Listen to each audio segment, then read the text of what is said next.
Days turned into weeks as Amina and Kofi worked together to rebuild their relationship. It wasn't easy. There were moments of tension, moments where the past seemed impossible to forget.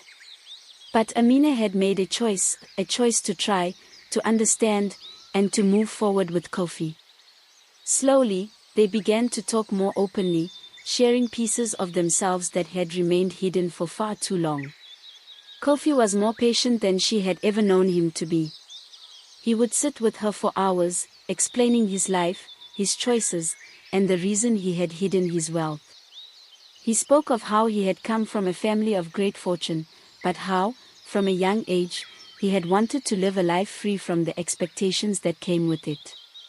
He didn't want to be defined by money, and he didn't want others to see him only for his wealth. He had chosen the simple life of a farmer to escape the constraints of his family's legacy. "I know it doesn't make sense," Kofi had said one evening, his voice tinged with regret. "But I didn't know how to make it work. I was afraid of losing myself, afraid that if I lived the life others expected of me, I would become someone I didn't recognize. And I didn't want you to marry me because of what I had. I wanted you to marry me because of who I am." Amina listened, her heart softening with each word. She understood, in a way, the burden he had carried. But there were still parts of him, parts of their relationship, that felt incomplete, unresolved. One afternoon, as they walked through the village together, Amina noticed that the villagers had begun to act differently toward her. They looked at her with curiosity, whispering behind their hands, their eyes filled with questions. She had heard rumors, whispers about her marriage to Kofi, about the man she had married who was not what he seemed. Some of the villagers had begun to wonder if she had known all along about Kofi's true wealth. Some even questioned whether she had married him for his fortune. The gossip stung. It was as if the trust she had worked so hard to rebuild was crumbling around her. Amina felt her confidence falter. She didn't want to be the subject of village talk. She didn't want her marriage to be reduced to a rumor or a scandal. That evening, she sat quietly by the fire, her thoughts consumed by the weight of the villagers' opinions. Kofi, sensing her unease, sat beside her. "Amina, what's wrong?" "They're talking about us, Kofi," she replied, her voice heavy with frustration. "The villagers, they don't understand. They're saying things about me, about us. It feels like everything we've worked for is being torn apart by their gossip." Kofi's expression darkened, and he took her hand in his. "I should have told them the truth from the beginning, Amina. I should have been open with everyone, not just you. I didn't think about how this would affect you." Amina shook her head. "It's not just about that. I'm not upset because of what they think of you. I'm upset because of what they think of me. They're making me feel like I'm some kind of opportunist, like I married you for your wealth. I don't want them to think that. I don't want anyone to think that." Kofi stood up, his jaw clenched with determination. "I'll put an end to it. I won't let them talk about you like that. You deserve better than their gossip." He turned toward the door, but Amina stopped him with a gentle touch on his arm. "No, Kofi. We can't fix this by confronting the village. We need to show them that what we have is real. We need to prove that our marriage is about more than money, that it's about trust, respect, and love." Kofi looked down at her, his eyes filled with both pride and regret. "You're right. But I don't want you to feel alone in this. I'll support you, Amina. And we'll face this together, side by side."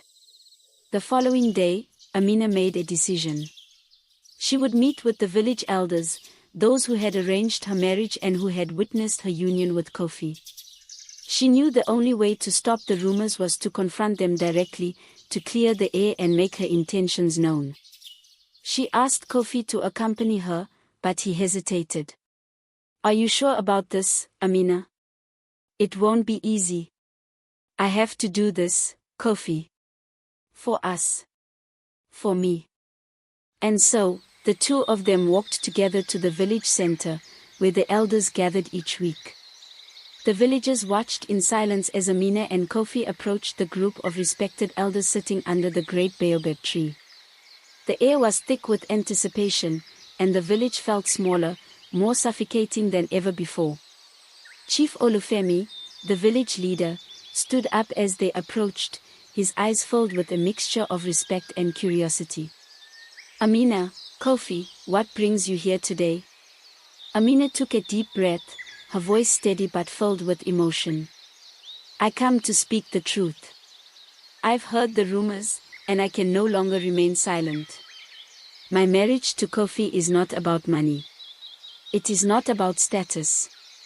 It is about love, trust, and the commitment we have made to one another.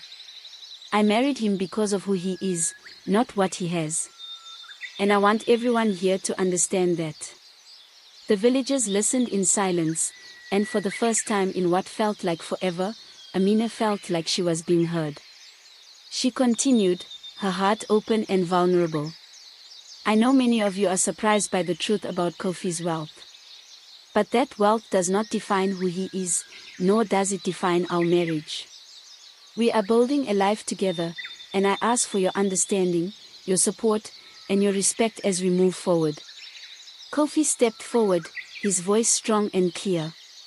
"I've kept my wealth a secret for many reasons, but it was never about hiding from anyone.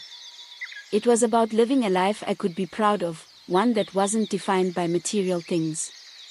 I love Amina, and I will do whatever it takes to show her, and all of you, that our marriage is not built on money, but on a deep, meaningful connection."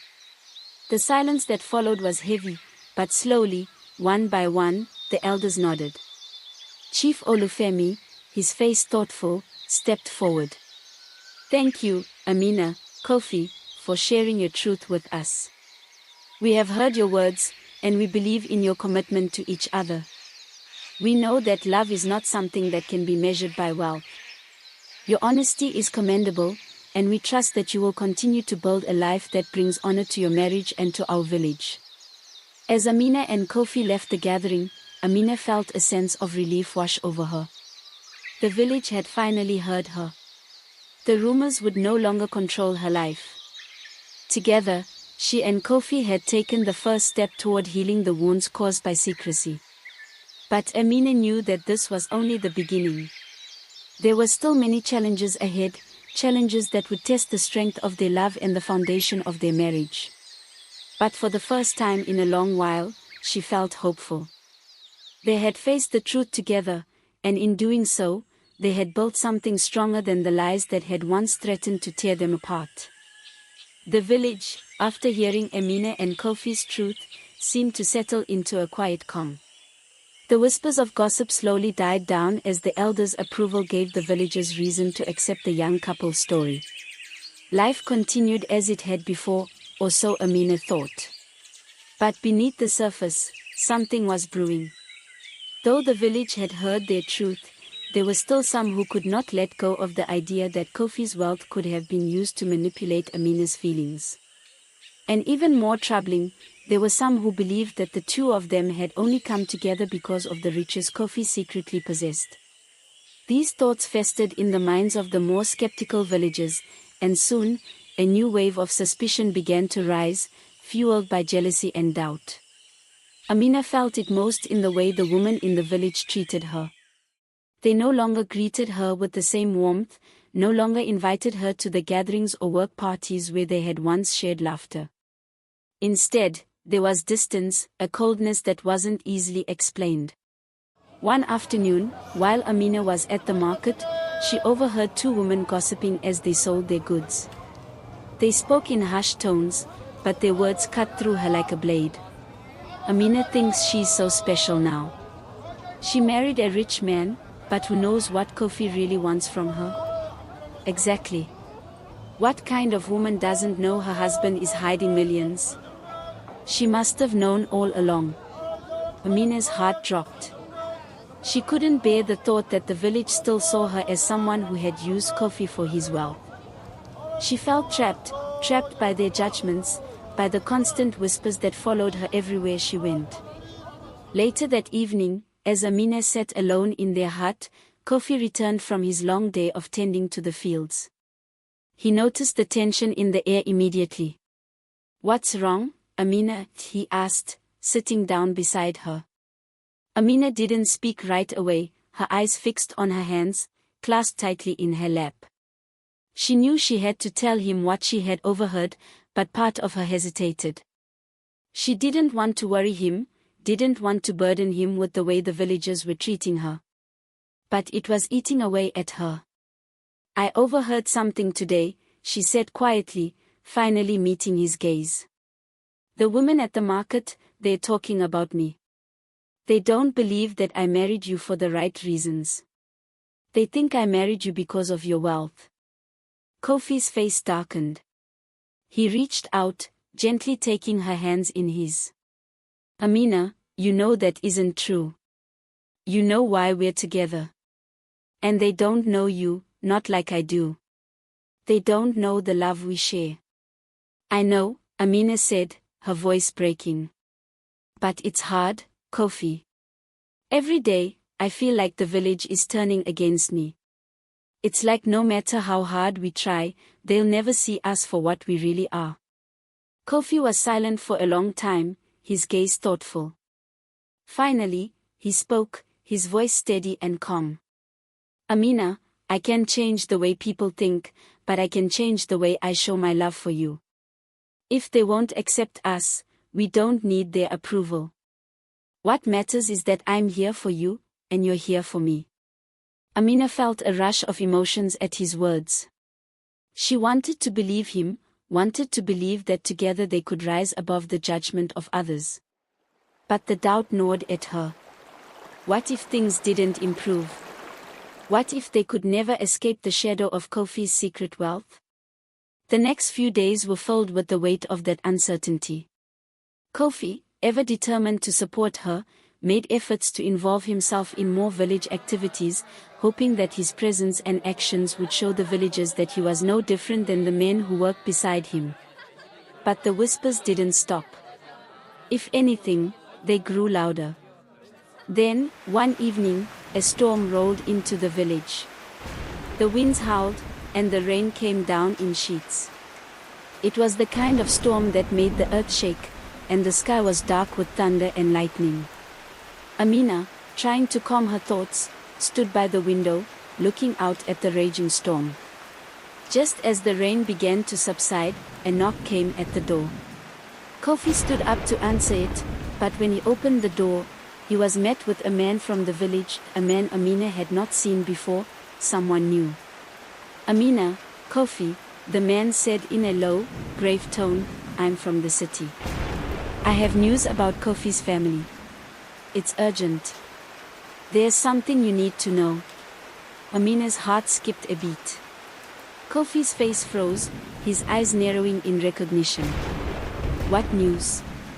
The man stepped inside, his face shadowed by the dim light. He lowered his voice so only they could hear. "Your family is looking for you, Kofi. They want you to return. They've heard about your life here in the village, and they've sent me to bring you back." Amina turned to Kofi, her pulse racing. "Your family? But you said you left them behind." Kofi's face was pale. "I did. I didn't want their influence in my life. I wanted to live my own way, without their expectations. But they don't understand, Amina. They don't see me as the man I've become. They still see me as their heir, as someone who must carry on the family legacy." Amina felt a wave of shock wash over her. This wasn't just about their love anymore. This was about Kofi's past, a past that could destroy everything they had worked for. If his family found out where he was, if they came to the village, they might disrupt their lives. The life they had built together would be threatened. The man from the city spoke again, his voice firm. "They'll be here soon, Kofi. You need to decide, stay here with the woman you love, or return to your family and the world of power, riches, and expectations." Kofi stood there, conflicted, torn between his past and his future. Amina looked at him, her heart aching with the uncertainty of what was to come. "Whatever you decide, Kofi," she whispered, her voice filled with both fear and hope, "I will be here. But we must face this together. Whatever storm comes, we face it as one." Kofi took a deep breath, his face hardening with resolve. "I won't let them take me back. I won't let them tear us apart." But deep down, Amina knew that their love would be tested in ways they hadn't yet imagined. The storm outside was nothing compared to the storm brewing within Kofi's family, and nothing compared to the storm that was about to crash into their lives. The days after the man's visit felt like a slow unraveling. Kofi had made it clear to Amina that he was determined to stay in the village, to live the life they had built together. But the shadow of his family's arrival loomed over them both, and Amina couldn't help but feel the tension growing between them. The arrival of his family was inevitable, and Kofi was no longer the man he had once been, a man who could live a simple life without the weight of expectations. The morning of their arrival came sooner than expected. Amina awoke to the sound of galloping hooves and the low murmur of voices outside their hut. She rose quickly, her heart racing. She could hear Kofi's footsteps behind her as they both hurried outside to find out what was happening. Standing at the entrance to the village were several luxury carriages, polished, well-kept, and drawn by well-fed horses. A group of well-dressed men and women surrounded them, their expressions cold and calculating. At the front of the group stood a tall, imposing figure, a man with regal stature, wearing a suit of dark colors. He carried himself with an air of authority, and the way he looked at Kofi was filled with disdain and disappointment. Amina stood at Kofi's side, her heart pounding in her chest. She had never seen this side of Kofi's world. It was a world of power, wealth, and status, everything Kofi had chosen to leave behind. She felt the weight of his family's presence press down on her. The man who stood before them was none other than Kofi's father, King Adewale, the patriarch of the wealthy family Kofi had renounced. "Kofi," King Adewale said in a deep, commanding voice. "I knew you would return one day. You cannot hide from your destiny forever." Kofi stepped forward, his expression hard. "I'm not returning to the life you've chosen for me, father. I've built a life here with Amina, and I am not going back." King Adewale's gaze shifted to Amina, assessing her with a cold, calculating eye. "So, this is the woman who has stolen my son from me. I see. A simple village girl who believes she can change the course of his life." Amina felt a cold chill wash over her at his words, but she refused to let it show. She straightened her back and met his gaze. "I am not here to steal anyone. I married Kofi because of who he is, not because of his wealth. And I won't allow you to come here and judge me." King Adewale smiled, but it wasn't a kind smile. It was a smile that seemed to mock her. "You speak boldly for someone who has no idea what she's gotten herself into. My son has a duty, Amina. A duty to our family, to our name, to our legacy. You have no place in that world. He doesn't belong in this village." Kofi's jaw clenched, and he stepped between Amina and his father, his voice filled with defiance. "I belong with Amina, father. Not in the world you created for me. I am not going back to your mansion, your parties, or your expectations. I've made my choice." The two men stood facing each other, their tension palpable. The rest of the family stood quietly, watching the exchange, their eyes filled with judgment. Kofi's mother, elegant and poised, stood slightly behind King Adewale, her face unreadable. Amina could feel the weight of the situation. This was no longer just about her and Kofi. This was about a battle between two worlds, one of wealth, power, and status, and one of simplicity, love, and freedom. Kofi had already made his choice, but the challenge was not over. His family would not let go of him so easily. King Adewale's eyes hardened as he looked at his son. You are making a mistake, Kofi. You cannot run from your responsibilities. You are the heir to a vast fortune, and one day, you will be the one to lead this family. If you stay here, you will be nothing. A poor farmer. A nobody. Kofi's fists clenched at his sides. I don't care about your fortune, father. I never wanted it. I've made my life here, and I've found something far more valuable than money. I found love. I found peace. And that is something I won't let go of. Amina stood by Kofi's side, her hand on his arm, feeling the strength of his words. She knew that this moment, this confrontation with his family, was not just a battle for Kofi's future, it was a battle for their love, their freedom, and the life they had chosen together. King Adewale turned to Amina with a look of disdain. You have poisoned his mind, woman. You have made him forget who he is. You have no place in this world. If you truly care about him, you will let him go. You will let him return to the life he was meant to live. Amina's heart raced, but she held her ground. I will never let Kofi go. He is not your possession. He is a man, not a legacy, and he has every right to live the life he chooses. And if that life is with me, then I will stand by him, no matter what. There was a long, tense silence. The storm clouds above seemed to mirror the storm that was raging between Kofi and his family. King Adewale stood unmoving, his eyes narrowed in thought. After what felt like an eternity, he spoke again, his voice colder than before. You are making a grave mistake, Kofi. But it is your life. I will not force you to return to us. But understand this, if you stay with this woman, you will never be part of our family again. You will have nothing. No inheritance. No name. No legacy. Kofi looked at his father, his eyes filled with a deep sorrow. But he didn't hesitate. Then I choose Amina. I choose my own path. King Adewale's face darkened. Without another word, he turned and walked back to his carriage, his family following closely behind. The villagers watched in silence, unsure of what to make of the scene that had just unfolded before them. As the carriages disappeared into the distance, Kofi turned to Amina, his face weary but resolute. I chose you, Amina, he said quietly, his voice filled with both relief and sadness. And I will never regret it. Amina stepped closer to him, her heart full of love. I chose you, Kofi. And together, we will build our own legacy. One that is built on love, not wealth.